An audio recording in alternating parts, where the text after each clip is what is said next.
Hello everyone and welcome to another video. Allow me to introduce you to a noble engineer called Edmund Scanlon.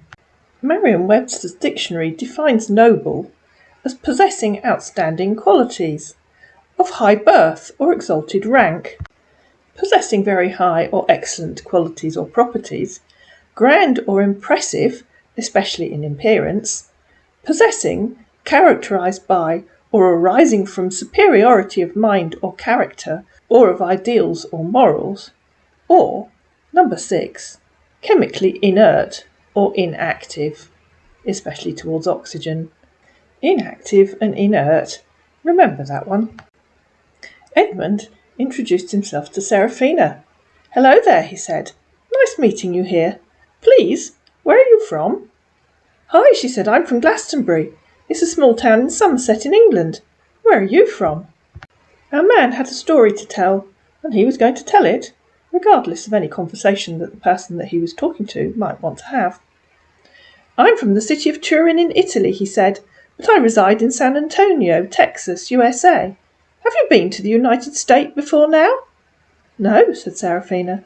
"I've never been to the US. Have you been to England?" Ignoring her, he continued, "We Italians are so friendly and accommodating. We love to make friends, mostly to those that are friendly too." "Why did you leave Italy?" asked Seraphina. On a roll, our man continued, "But now that I have a friend, you, over there, I would like to visit England some day. I hope you'll be very happy to see me in your country." "You're always welcome to come and visit," said Seraphina. Still in full flow, our man continued, "I left Italy when I was 5 years old, just because I lost my parents so early." "That doesn't make sense," said Seraphina. "I'm sorry about your parents, but why did you have to leave Italy?" "My auntie was the one who brought me here," he said. "Oh, okay," said Seraphina. "How old are you?" "There was no one to take good care of me," he continued. "Then my aunt, who lives in the United States, brought me here and took better care of me." "How old are you?" asked Seraphina again. "I'm 62 years old," he said. "What about you?" "Oh," said Seraphina, "the way you were talking about your parents and your auntie made me think you were just a young man. So that was many years ago. Why did you say you're from Turin if you spent almost all your life in the US?" "That's my nationality," he said. "You never became a US citizen?" said Seraphina. "You've been there for 57 years, which is longer than I've been alive. I'm 55. "All right, dear," he said. "I'm a petrochemical engineer. I work for Shell Oil and Gas. Remember that? I work for Shell Oil and Gas Company as a project manager over here in Texas, USA. "That sounds complicated," said Seraphina. "What kind of projects do you work on?" "This is the biggest oil company I have ever worked with since my experience of being an engineer," he said. "My work is to bid for contracts with oil and gas company." "That sounds like a difficult job," said Seraphina. "You must be very knowledgeable and experienced." "You're right, dear friend," he said.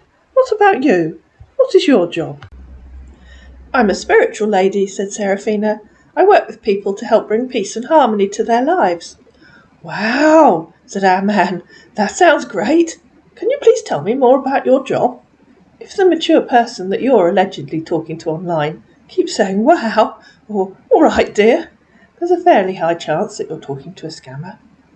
"Can you please tell me more about your job?" he asked. "It's a gift I've had since I was a child," she said. "I work with a spirit guide to help people work towards a more fulfilling life. My grandmother was a Romany gypsy. She had the gift too.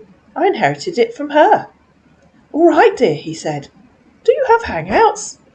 And so, inevitably, they moved to Hangouts, in case Facebook deleted his fake account. Over on Hangouts, our man magically changed his name to Noble Engineer.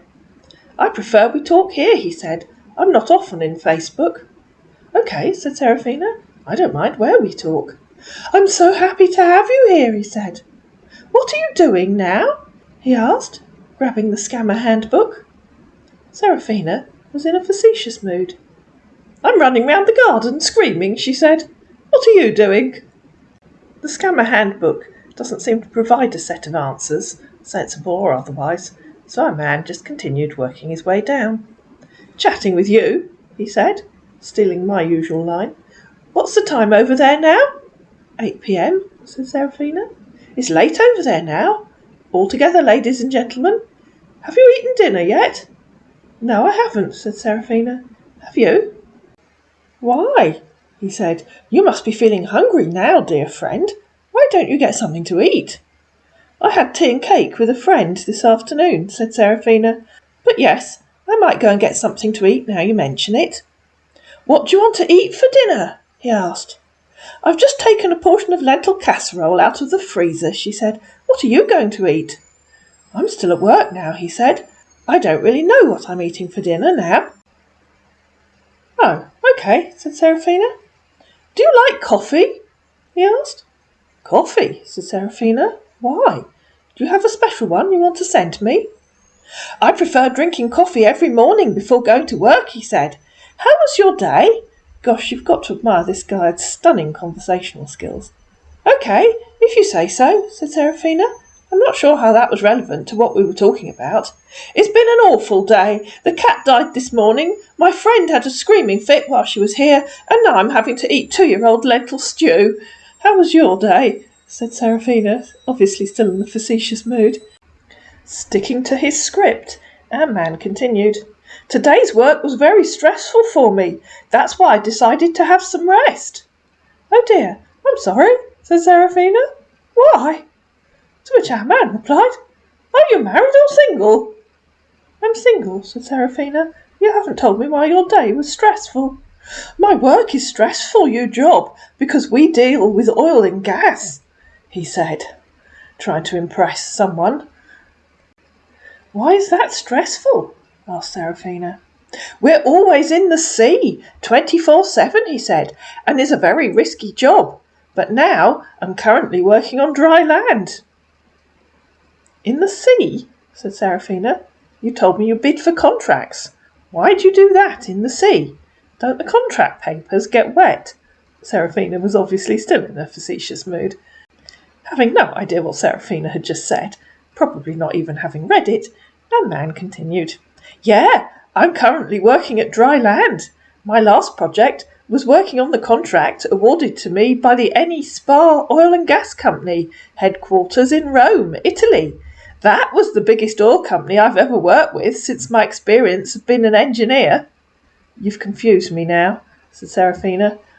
"Are Shell working on a contract for Eni? Or are Eni working for Shell?" Remember, the biggest contract he'd ever worked on, previously, was with Shell. Now it's with Eni. I wonder who's confused. "The project," he explained, "was awarded to me." "Okay," said Seraphina. "So you're working for Eni and Shell?" "Yes, dear," he said. "What are you doing?" she asked. Our man only knows one context for that question, the one in the Scammer Handbook. So, completely misunderstanding the question, said, "Just talking to you. Do you have kids?" "No," said Seraphina. "This big contract with Shell and Eni. What's the contract about? What are you doing for them?"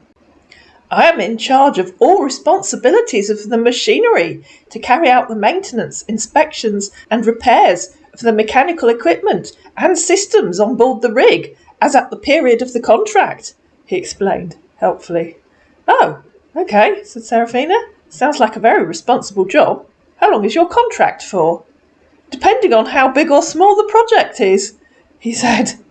"Don't you have to know that before you bid for it?" she said. "How do you know how much to charge if you don't know how long the contract will last?" "Depending how big or small the project," he said. "I don't think you can understand." "No, I don't think she can. I don't think she's the only one." "Yes," said Seraphina, "but you must have known how long it would last before you bid for it. How long have you been working on it?" "Because it's not your field," he said. "And how much longer will you be there?" she said. "Is it a big project or a small project that you're working on?" To which his enlightening reply was, "Yes, dear." "Meaning," said Seraphina, "it's a big project? It's a small project?"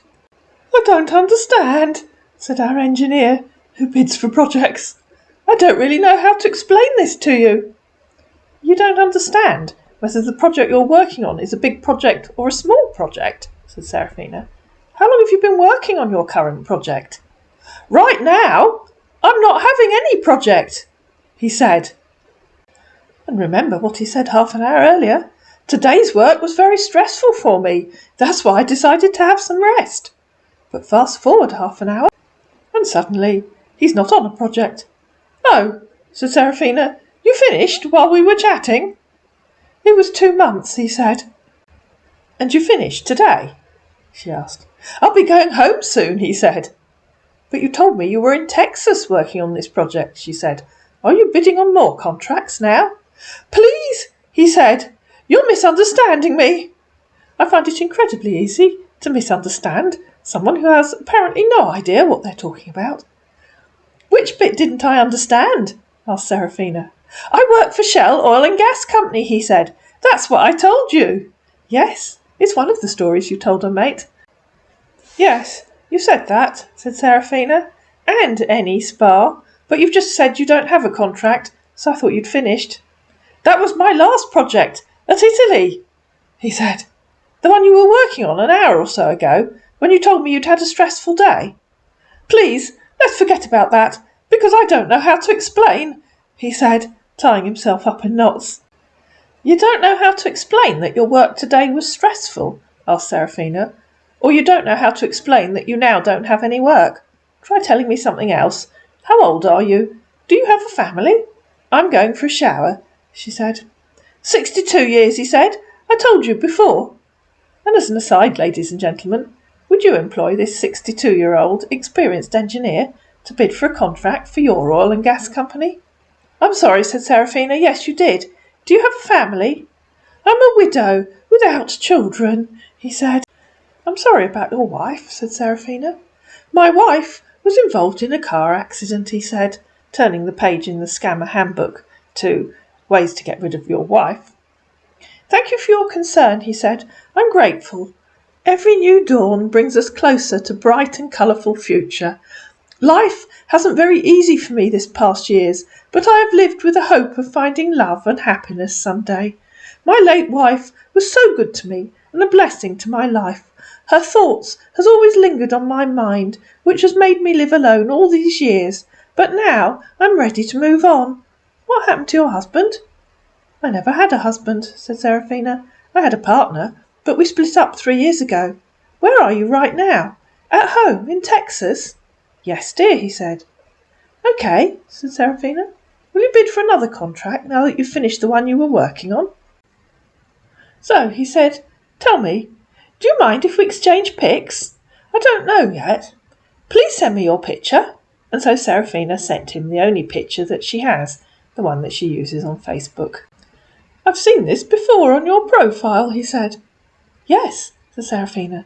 That's the only one I use online. Please take a selfie for me now, he said. Why? Asked Seraphina. What's wrong with that one? You take a selfie. I just want to see another picture of yourself, he said. I told you, said Seraphina. That's the only one I use online. Take a selfie yourself. I'm waiting. Guess you don't know how to take selfies, she said 10 minutes later. Shame, but maybe at 62 you're too old to learn how. And that, really, was the end of their beautiful friendship. I want to see you now, he said. Take a selfie for me. You've seen my pic, said Seraphina. I'm waiting for you to send me a selfie. And don't be rude.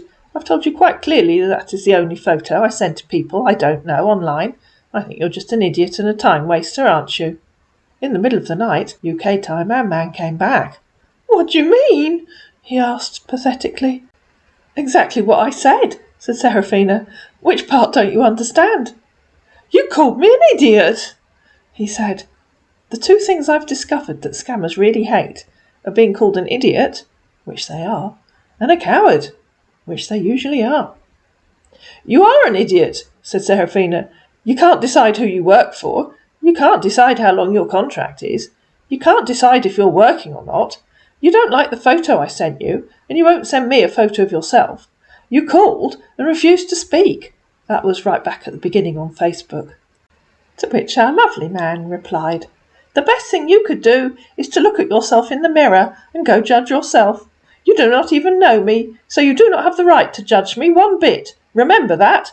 I just want to tell you that I do not really give any damn on what you're doing right now. So, go ahead and try to ruin me, because before I am done with you, nothing will be left for you. You are the most cowardly person I have ever seen in my entire life. And our man disappeared into the internet ether. Goodbye, Mr. Noble Engineer. I hope you enjoyed this jolly romp through Scamland. If you did, please click the thumbs up button below the video. Please share it. Please subscribe to my channel, and I'll see you again in another video.